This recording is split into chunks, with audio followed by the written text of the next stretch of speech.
ते हैं Victor Frankel की यह किताब मैन्स सर्च फॉर मीनिंग। अध्याय 1। ये किताब आपको क्यों पढ़नी चाहिए।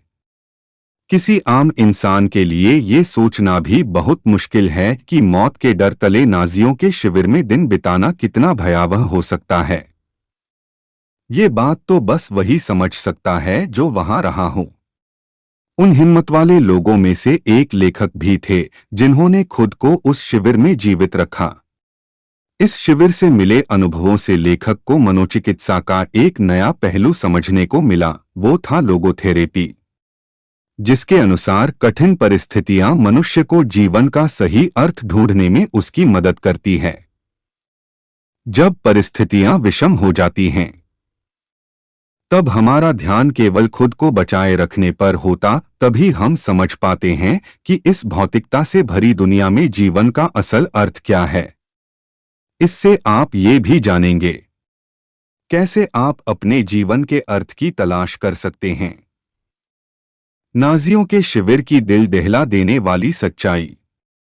कैसे कुछ लोग कठिन परिस्थितियों में भी खुशी के अवसर ढूंढ लेते हैं। अध्याय 2। कंसंट्रेशन कैंप में कैदियों की जिंदगी झटकों से भरी थी। कभी उम्मीद की किरण दिखाई देती तो कभी बस निराशा ही हाथ लगती। आज के युग में ज्यादातर लोग इस बात से अवगत हैं कि नाजियों ने जर्मनी और पूर्वी यूरोप के अपने शिविरों में कैदियों के ऊपर कैसे कैसे जुल्म किए थे। नाजियों के अत्याचार की दास्तान इतनी भयानक थी कि उसे सुनने वाले की रूह कांप जाए। शायद इसलिए ही उनका अंजाम भी उनके कर्मों जैसा ही भयानक था। आप सब ये सोच रहे होंगे कि नाजियों के शिविर में जाते ही कैदी डरे सहमे से होते होंगे, लेकिन डर शब्द उनकी मानसिक स्थिति को बयां करने के लिए छोटा पड़ जाता है। असल में शिविर में उनकी प्रतिक्रिया को 3 चरणों में बांटा जा सकता है। सबसे पहला चरण शिविर में आने के साथ ही शुरू हो जाता है। शिविर में प्रवेश करते ही कैदियों के मन में डर तो रहता है, लेकिन उसके साथ साथ उनके दिल के किसी कोने में ये आशा भी रहती है कि शायद सब ठीक हो जाएगा, उनके साथ उतना बुरा नहीं होगा जितना बाकियों के साथ हो रहा है। लेकिन जैसे जैसे दिन बीतते जाते हैं, उनकी ये आशा निराशा में बदल जाती है। अपने साथियों को अपनी आंखों के सामने छोटी सी गलती के लिए भयावह सजा पाते देख उनका दिल दहल जाता था। नए नए कैदियों के लिए इस माहौल में खुद को ढालना इतना मुश्किल हो जाता था कि कई लोग मौत को गले लगाना पसंद करते थे और बिजली की तारों को छूकर अपनी जान दे देते थे। अध्याय 3। कुछ ही दिनों बाद कैदी उदासीनता के दौर में चले गए और अब उनके जीवन का लक्ष्य मात्र खुद को जीवित रखना रह गया। अपने आसपास रोज मौत को नाचते देख कैदी भी अब संवेदनहीन होने लगे थे। उन्हें भी अब ये दुनिया जानी पहचानी लगने लगी थी और वो इस भयावह माहौल के आदी हो गए थे। हम लोग जिन रोजमर्रा की चीजों पर ध्यान भी नहीं देते हैं, उन चीजों के लिए वो तरस जाते थे। कैदियों का सारा ध्यान अब खुद को जिंदा रखने की जद्दोजहद में ही रहता था। शिविर से बाहर की दुनिया तो अब उनके सपने में भी नहीं आती थी। पहले दौर के डर के बाद अब ये संवेदनहीनता का दौर उन्हें थोड़ी राहत पहुंचाने लगा था। अब उन्हें कोई उम्मीद ही नहीं थी, इसलिए टूटने का डर भी नहीं था। उनकी हालत तो ऐसी हो गई थी कि न उन्हें अब दर्द होता और न ही किसी बात की खुशी। इस बात का इससे बेहतर उदाहरण क्या हो सकता है कि जब एक बार शिविर में हैजा फैला तो उससे मरने वालों की लाशों को ले जाते हुए किसी को भी किसी प्रकार का दुख या दया नहीं महसूस हो रही थी, बल्कि वो इस बात के बारे में सोच रहे थे कि अब उन्हें बचे हुए कपड़े, जूते और खाना मिल जाएगा। शिविर में ज्यादातर कैदियों ने तो यही समझ लिया था कि उनका जीवन तो अंत हो गया है, वो अब बस एक जिंदा लाश की तरह हैं। आमतौर पर व्यक्ति अपना ज्यादातर समय भविष्य की कल्पना में गुजार देता है, लेकिन इस शिविर में रहने वाले लोगों के लिए तो भविष्य जैसी कोई चीज थी ही नहीं। उनके लिए बस कुछ बाकी था, तो वो है उनकी उस वक्त जिंदा रहने की जरूरत के लिए खाना और पानी। इस बात से हम अंदाजा लगा सकते हैं कि इंसान का जीवन कैसे जिंदा रहने की चंद चीजों के इर्द गिर्द घूमता रहता है और हम भौतिकता के रस में डूबकर हर समय कुछ ज्यादा की आशा में दुखी होते रहते हैं। अध्याय 4। कैदियों के लिए शिविर से बाहर की दुनिया तो और भी कड़वी थी। जो भाग्यशाली कैदी इस शिविर से जिंदा बाहर चले गए, उनके लिए भी जिंदगी इतनी आसान नहीं थी। उस भयानक माहौल में इतना समय बिताने के बाद एक आम जिंदगी जी पाना उनके लिए किसी ऐसे सपने के जैसा था जिसे वो चाह कर भी पूरा नहीं कर सकते। इतनी यातनाओं के बाद उनके अंदर से संवेदना और भावनाएं सब पूरी तरह खत्म हो चुकी थी और अब बस कुछ बचा था तो एक अनसुनी सी दास्तां। लेकिन वो अपनी दास्तां किसे सुनाते? कई लोग जब अपने घर वापस गए तो उन्हें पता चला कि उनका परिवार खत्म हो चुका है, उनका घर, गांव सब एक खंडर में तब्दील हो चुके हैं। जिस तरह के स्वागत की उन्होंने कल्पना की थी, उन्हें ऐसा कुछ नहीं मिला क्योंकि उनका सफर इतना लंबा था कि उनके वापस आने तक सब बदल चुका था। ये सब देख कई कैदियों के मन में बदले की भावना उमड़ने लगी और वो नाजियों के परिवार को नुकसान पहुंचाकर अपना बदला पूरा करने की राह पर चल पड़े। कैदियों ने जैसा सोचा था बाहर की दुनिया उससे काफी अलग थी। वो अपनी आप बीती जिसे भी सुनाते वो उनके दर्द को वैसा नहीं समझ पाता था जैसा वो चाहते थे। उल्टा उन्हें अपनी कहानी सुनाने लगता। जो प्यार और सहारा उन्हें चाहिए था उसके अभाव में उनकी जिंदगी निराशा और कड़वाहट से भर गई। अध्याय 5। बाहरी दुनिया की उथल पुथल से बचने के लिए कैदियों ने अपने अंदर ही एक अलग दुनिया बसा ली। शिविर में हो रहे अत्याचार और अमानवीय माहौल में अपनी मानसिक स्थिति और अपने वजूद को कायम रखने के लिए कैदियों को बहुत से जतन करने पड़ते थे। कई जिंदगी की पुरानी यादों में खुशी का कोई कतरा तलाशने की कोशिश करते तो कई प्रकृति की शरण में जाकर सुकून महसूस करते। कल्पना से परे उस दिल दहला देने वाले माहौल में मुस्कुराहट के चंद छींटे भी उनके आंचल को खुशियों से भीगा जाते थे। वो लोग अपने चाहने वालों और परिवार को याद कर खुश हो लेते। जब भी वो सोचते कि इस शिविर से पहले की जिंदगी उनके लिए कितनी खुशनुमा थी और उन खुशियों की खुशबू से उनका आज भी महक उठता और वो इस मौत से बदतर इस जिंदगी को जीने के लिए साहस जुटा पाते। कई लोग सोते समय अपनी पुरानी आदतों को जीकर खुश हो लेते, जैसे नींद में बड़बड़ाना, लाइट बंद किए बिना सोना। ये सब कुछ ऐसे खजाने की तरह था जिससे वहां के सिपाही उनसे नहीं छीन सकते थे। इस पर सिर्फ उनका ही हक था। कुछ लोग पुरानी यादों में ना जाकर आज में जीने में विश्वास रखते हैं, इसलिए वो खुश रहने के लिए प्रकृति का सहारा लेते थे। ढलते हुए सूरज और चहचहाती हुई चिड़ियाओं को देखकर उन्हें इतना सुकून मिलता कि वो सब भूलकर बस प्रकृति की सुंदरता में डूब जाते।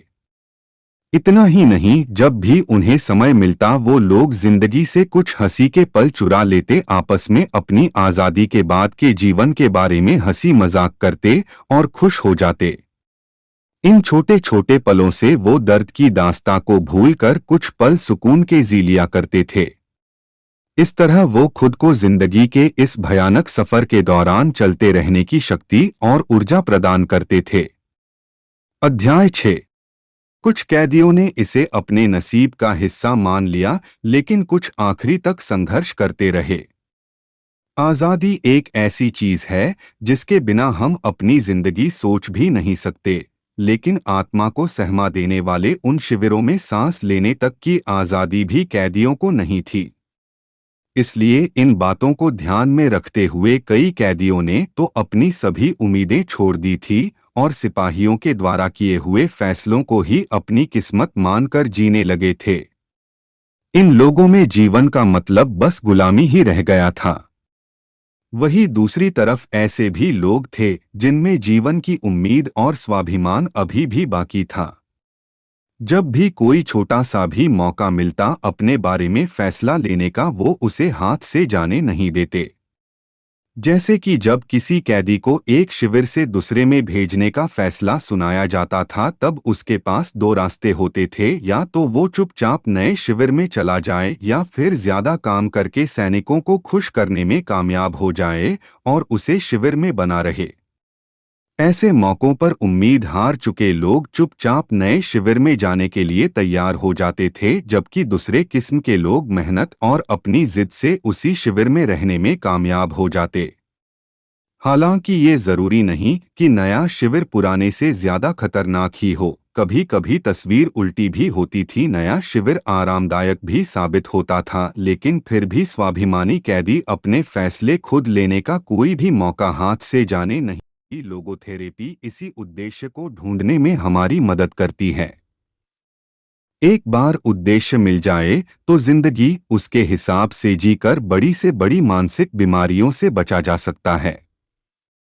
उदाहरण स्वरूप लेखक कहते हैं कि शिविरों में जो लोग उद्देश्य ढूंढने में कामयाब हुए, उन्होंने वहां भी छोटी छोटी खुशियों को संजो कर रखा और खुद को पागल कर देने वाले उस माहौल में भी तृप्त रखा।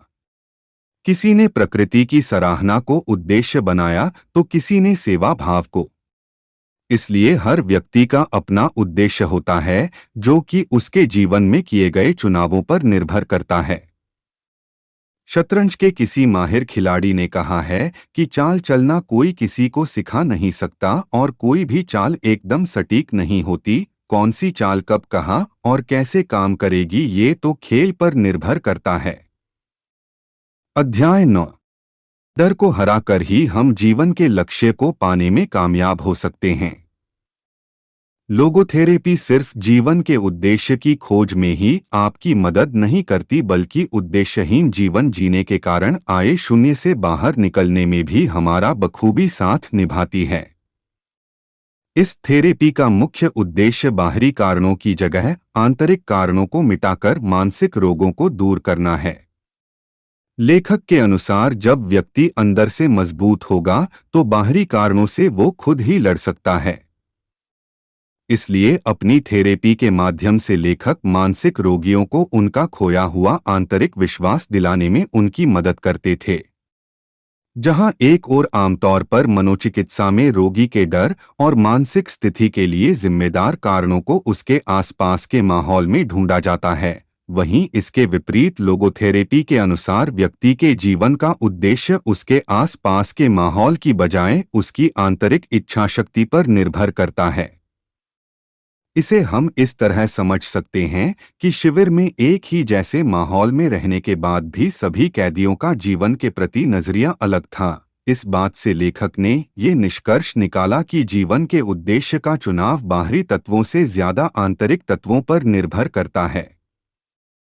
लेखक का कहना है कि हमारे सभी डर और चिंताएं हमारे ही वश में हैं। हम जिस चीज से सबसे ज्यादा डरते हैं वो चीज बार बार हमारे डराती रहती है। इसलिए डरने की बजाय सामना करने की आदत डालने में ही समझदारी है। लोगोथेरेपी में डर को दूर करने के लिए व्यक्ति को बार बार उस डर का सामना करवाया जाता है, क्योंकि ये थेरेपी इस तथ्य पर आधारित है कि जिस बात के होने से हम डरते हैं वो जरूर होती है, और जिसे हम करना चाहते हैं वो इतनी आसानी से नहीं हो पाता। आइए इसे विस्तार से समझें। मान लें आपका कोई दोस्त लोगों के सामने जाने में इसलिए डरता है क्योंकि उसे शर्म आ जाती है, तो ऐसी स्थिति में वो जब तक डरता रहेगा तब तक लोगों को देखते ही उसे शर्म आती रहेगी। अगर लोगोथेरेपी की माने तो वो व्यक्ति अगर लोगों के सामने आते ही जानबूझकर शर्माने की कोशिश करेगा तो उसे शर्म नहीं आएगी और वो अपने डर पर विजय पालेगा। इसलिए लेखक की माने तो डर से डरने की बजाय उसे जिएं, उसका सामना करें तो डर अपने आप खत्म हो जाएगा। अध्याय 10 सारांश। हमारी सफलता और यहाँ तक कि हमारा वजूद सब कुछ हमारे जीवन के उद्देश्य के इर्द गिर्द घूमता रहता है। जिसने जीवन के उद्देश्य को ढूंढ लिया उसे कोई भी परिस्थिति नहीं हिला सकती और वो व्यक्ति जीवन की हर परेशानी में अपने खुद को संभाल सकता है। किताबी पर मधुर के साथ आप सुन रहे थे मैन्स सर्च फॉर मीनिंग, जिसके लेखक है विक्टर फ्रैंकल। ये समरी आपको कैसी लगी? इस पर अपने सुझाव, परेशानियां या किसी नई समरी को ऐड करने के लिए हमें कांटेक्ट